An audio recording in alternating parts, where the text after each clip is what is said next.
সম্মানিত হাজিরিন, সকলকে আন্তরিক মোবারকবাদ এবং শুভেচ্ছা জানিয়ে আমি কোরবানি সম্পর্কীয় মাসালা কিছু প্রশ্নের জবাব এবং প্রশ্নের সমাধান নিয়ে উপস্থিত হয়েছি। আশা করি এই প্রশ্নগুলির সমাধান সকলের জন্য উপকৃত হবে এবং সকলেই এই মতে অর্থাৎ শরীয়তসম্মতভাবে কোরবানিগুলি করার চেষ্টা করবেন। একটি মাসালা এসেছে যে গরু 17 মাস বয়স, দেখতে অনেক মোটা তাজা, বস্তু অনেক বেশি হবে, এই পশুটি দিয়ে কোরবানি দিলে কোরবানি হবে কিনা? সমাধান, জবাব না ভাই। শরীয়তে নির্ধারণ করা হয়েছে গরু পূর্ণ 2 বছর হতে হবে। আপনি এই গরুটি দিয়ে যদি কোরবানি দেন, আপনার কোরবানি হবে না, সেটা শুধু জবাই হবে, গোস্ত খাওয়া হবে, আল্লাহর সন্তুষ্টির জন্য কোরবানি হবে না। আশা করি প্রশ্নের সমাধানটি সুন্দরভাবে পেয়েছেন। আরেকটি প্রশ্ন আসছে যে ছাগল যদি 6 মাস বয়স হয় এবং দেখতে যদি 1 বছরের মতনই দেখায়, হৃষ্টপুষ্ট, পরিপূর্ণ, চোকা এবং জনগণ সাক্ষী দেয় যে এটা 1 বছরের মতনই, ক্রেতা বিক্রেতা সবাই বলতেছে এটা দিয়ে কোরবানি দিলে কোরবানি হবে কিনা? ভাই,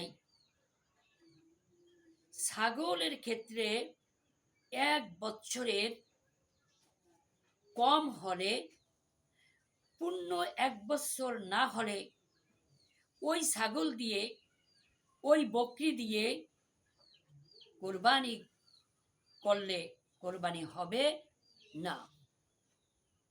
ওই বকরি দিয়ে কোরবানি করলে কোরবানি আল্লাহর দরবারে কবুল হবে না। আরেকটি প্রশ্ন আসছে যে গরু দাঁতলে, ছাগল দাঁতলে, দাঁত পড়লে আর বয়সের কোনো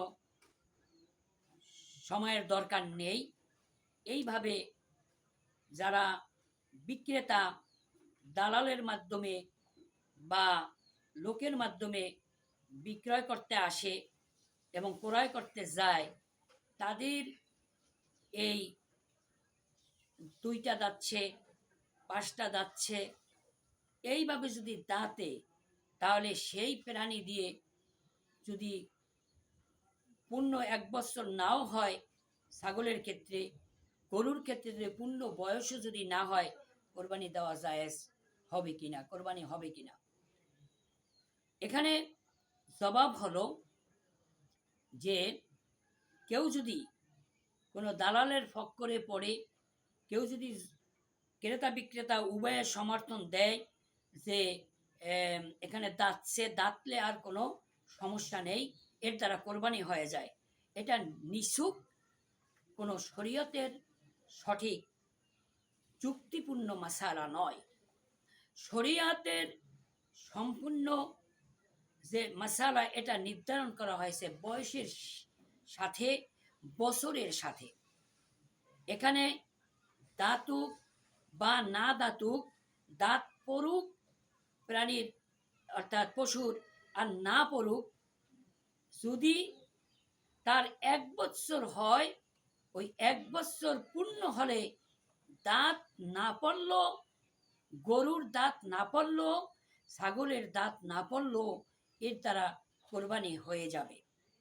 কিন্তু দাঁত পড়ল, কিন্তু গরুর জন্য পূর্ণ 2 বছর হলো না, ছাগলের জন্য পূর্ণ 1 বছর হলো না, তা দ্বারা কোরবানি দিলে, কোরবানির ওই পশু জবাই করলে ওই পশুর জন্য কোরবানি হবে না, ওই পশু দিয়ে কোরবানি করলে কোরবানি কবুল হবে না। আরেকটি প্রশ্ন আসছে যে মহিষের জন্য কয় বছর? মহিষ, বিভিন্ন জায়গায় মহিষও কোরবানি দেওয়া হয়, এটাও শরিয়াতে আছে।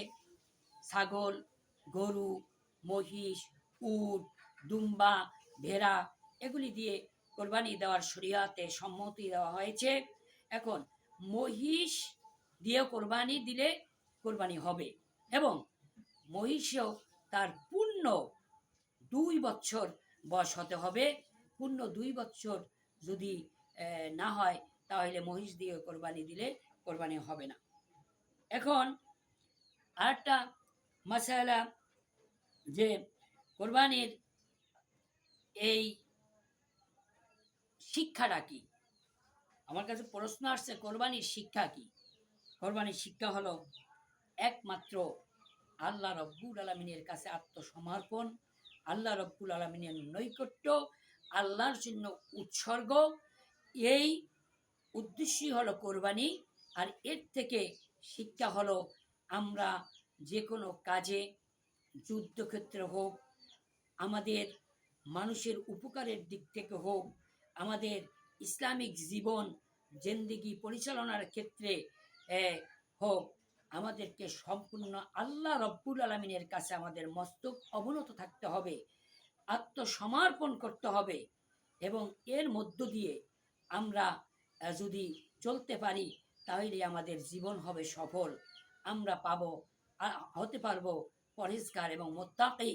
তাহলে আমরা আল্লাহর কাছে হতে পারবো প্রিয়। কাজী এটাই হলো আমাদের মহান কোরবানির বড় শিক্ষা। আল্লাহ রব্বুল আলামিন আমাদেরকে পরিপূর্ণভাবে আল্লাহর মাহবুব বান্দা হিসাবে আমাদেরকে মঞ্জুর করুক। ওমা তৌফিক ইল্লা বিল্লাহ। আসসালামু আলাইকুম ওয়া রাহমাতুল্লাহি ওয়া বারাকাতুহু।